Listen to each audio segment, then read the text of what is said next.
Okay, so we start from where we left, which was basically, I will recap quickly the definition of limit.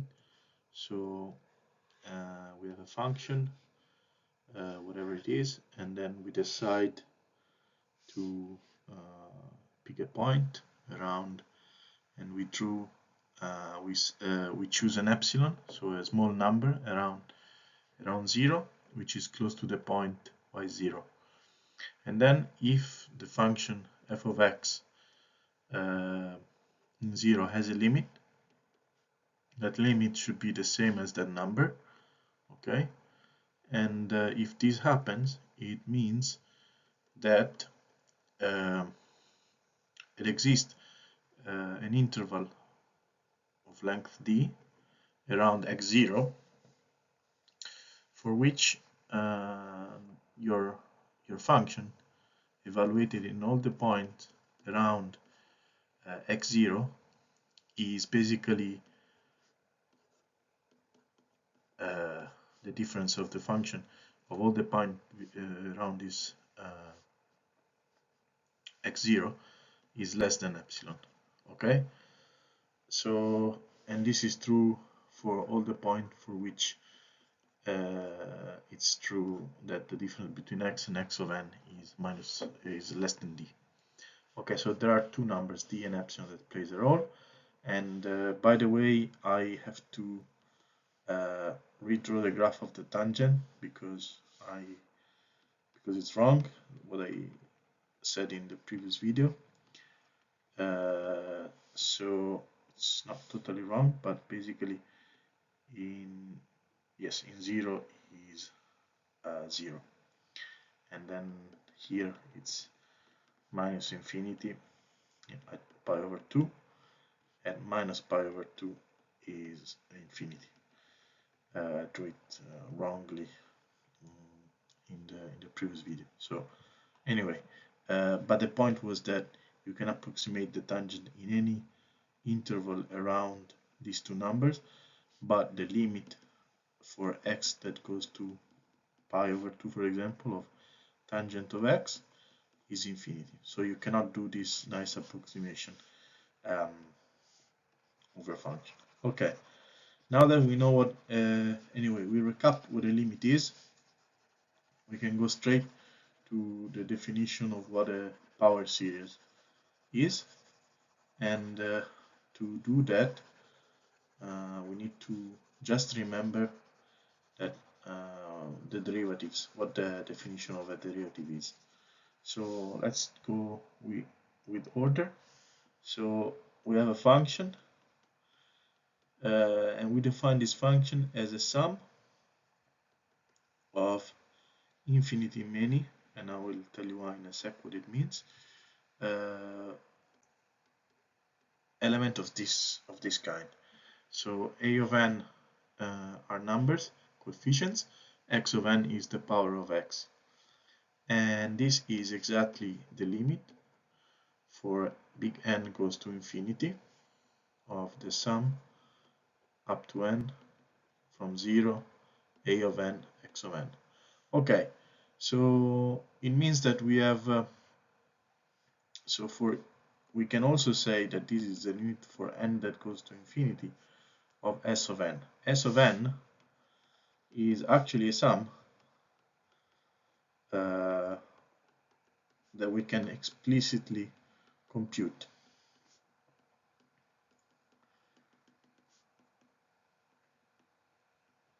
Okay, and it's a finite number of elements, finite, but large as we want, as long as we keep going, as long as we keep adding terms, we are approximating this sum. Of course, you understand that each of these terms needs to be smaller and smaller as n gets bigger and bigger. Otherwise, you're summing infinity. So otherwise, your sum goes to infinity. So you need to take care. There are some conditions that those terms need to satisfy, but essentially one is that they need to shrink. with the power of n. Okay, but let's not focus on this at the moment. Let's just so we know that we can sum finitely many terms, and we know how to take a limit. So a series is just the combination of these two operations. Okay, now think about a function and take the derivative of a function. We can call this limit for h that goes to 0, fx plus h minus f of x divided by h, and h is the difference. Okay, and this is the, so we know what the limit is, we know what the difference is, and this is a number that basically says the distance at which we are moving from x in the graph. So this is a graph, this is x, and we are moving a small number away from x. So we can compute the derivative. Of course, this is a function itself, and then we can then differentiate it another time. And then we could call it limit x that goes to 0. We can check in the video of the derivative what are the properties of this, but we can call it h of x and so on. So as long as we can differentiate, we can keep doing this process, and we built up many derivatives as we want in theory, and then of course we can label them in a compact way, and I will do so in a sec.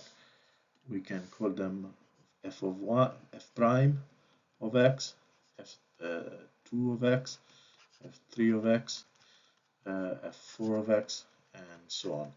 It's not the power, it's the derivative order. So in this video, this means derivative order. So as many derivatives as you want, as written in the power there.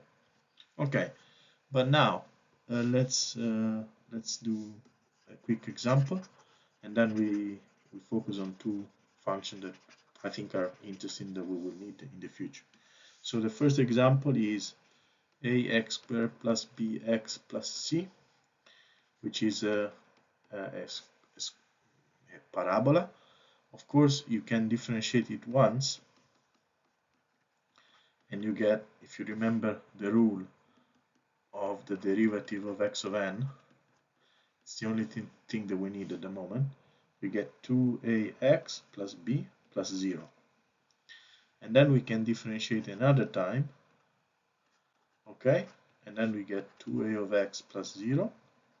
And then we can differentiate another time, and then we get 0. Okay, so we've got only two derivatives, the first and the second derivative. The third derivative is 0, which is this one, because it's a polynomial of order 2, so we cannot do more than that. But as we will see in a sec, there are functions that has many derivatives as you want. One example is effectively the exponential, which we know already from previous video. The derivative of exponential of x in dx of e to the x in dx is e to the x. That means that all the derivatives are the same. f1, f2, f3, f4 are all equal to e to the x.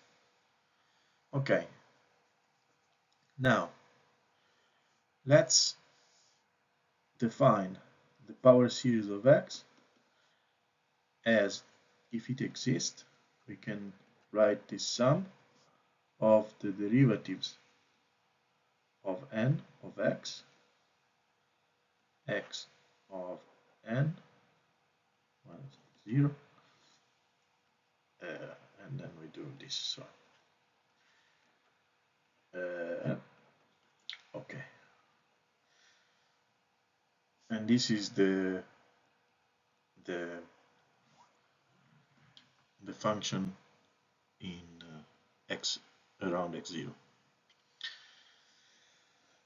Let's see if these, so, and you see that these are many derivatives. So basically we are approximating our function around the point with many derivatives. Okay, let's see if I can do this for the exponential. Okay, I think this is, so this is f of x. So the exponential is, so let's see if I can do it. So we do sum infinity. All of these f of n are e to the x con 0, and this is n factorial, because we know that all the derivative of e to the x, whatever order of the derivative we get, is still e to the x. So all these ones are the same and this one. This means that we can, since it's a constant term in a sum, we can factor it out and then write explicitly the sum of infinity from n0 to infinity of x minus x0 to the n factorial. But now if you look closely at this function here, and you remember the definition of e to the x, which is x to the n factorial n0 infinity, the only thing that changes is the argument in the exponent, and in the sum, as you can see, is this one. So we can clearly say that this is equal to e to the x0 from before, and this is e to the x minus x0, which is x e to the x, because if you multiply to exponential, you have to sum the exponent, and then you get a cancellation between x0 and x and minus x0. So actually we can safely say that this rule here applies for the exponential, for example. Now let's see if we can do the same for the sinus or the cosinus. I will pick the cosinus because we will need this to function for future videos, and they are basically everywhere in physics. Hopefully we get some videos soon. So we know that sinus of x. So first of all, the derivative of sinus of x we know is minus cosinus of x. But the derivatives of cosinus of x, we know it's sinus of x. We can check this term by term, but I did it already in another video, so let's just focus on what happens next. What happens if we take another derivative then? You see it's cyclical, because if we take the derivative twice of the sinus, we first differentiate, we get minus cosinus, but then we do another differentiation and we get minus sinus, because we use this formula down here, and so on. So for the cosinus is the same. We get sinus, and then we do a derivative and we get minus cosinus. So we see that these they oscillate between sinus and cosinus, and plus with the plus or minus sign that can change between the order of the derivatives that we are taking.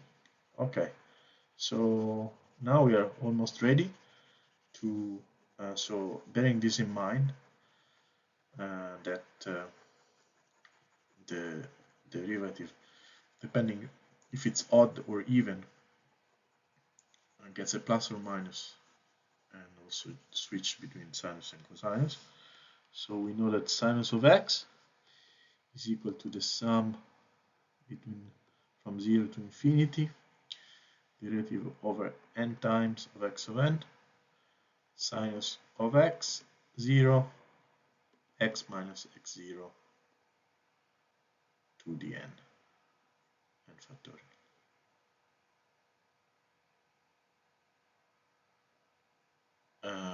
And yes, so yes, okay, so this is the definition, but we know that we have two blocks. So we start with the first derivative is a minus cosinus, so we, for example, you have minus cosinus of x0, and then we have the second derivative is minus sinus of x0, x minus x0, and then we have plus cosinus of x0, x minus x0 to the power of 2 factorial, and so on.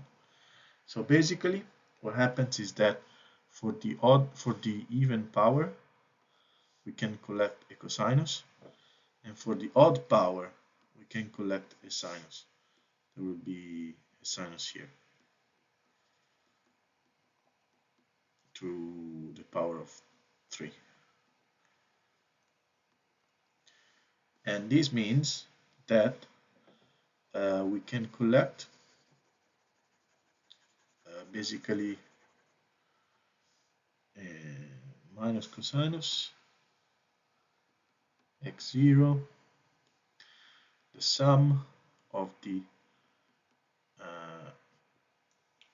even with a oscillating sign plus the sum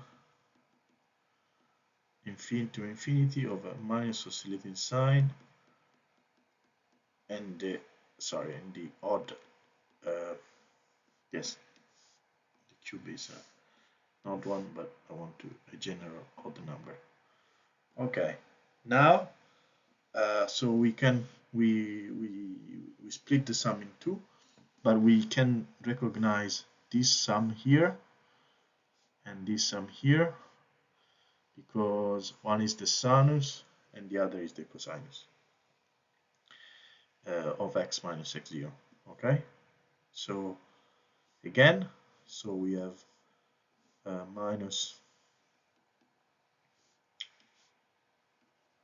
so we can okay, we can erase this one for a sec because we know what we are doing. So we know this, and we get minus cosinus cosinus x0 cosinus minus x0 plus sinus x0 sinus x minus x0.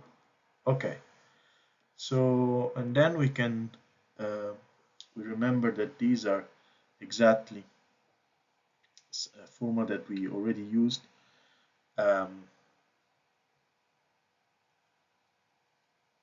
yes, so basically we already used this formula when we checked the sinus and cosinus, and the sinus of x plus y is the sinus of x sinus of y minus cosinus of x cosinus of y. Okay, so we can use this formula to prove this fact here. Okay, if I didn't mess this up, so basically what I'm saying is that we saw that there are the sinus, the cosinus as well, it follows the same rule. And the exponential, for example, do have infinite number of derivatives, and they can be expressed um, as a sum, as a series, as we saw. So it's a limiting procedure of a summation process.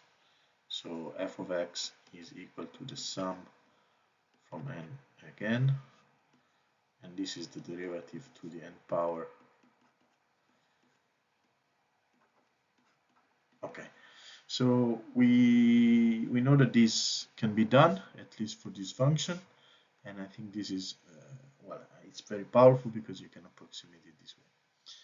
Okay, so I want just to tell you what we will do next. We will try to what I want to do in the next video is to use again power series and exponentials and sinus and cosinus as well, all of this, to define what is a Fourier transform.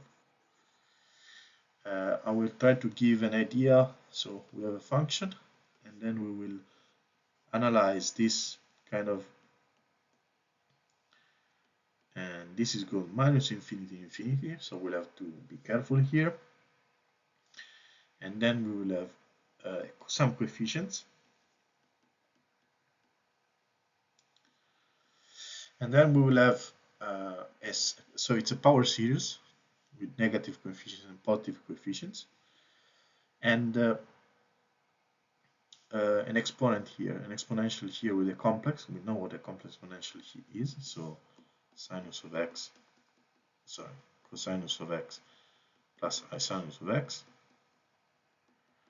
So we will remind this one, we will use the power series, and we will understand what it means to approximate any function with many oscillatory terms, and maybe some applications or ideas.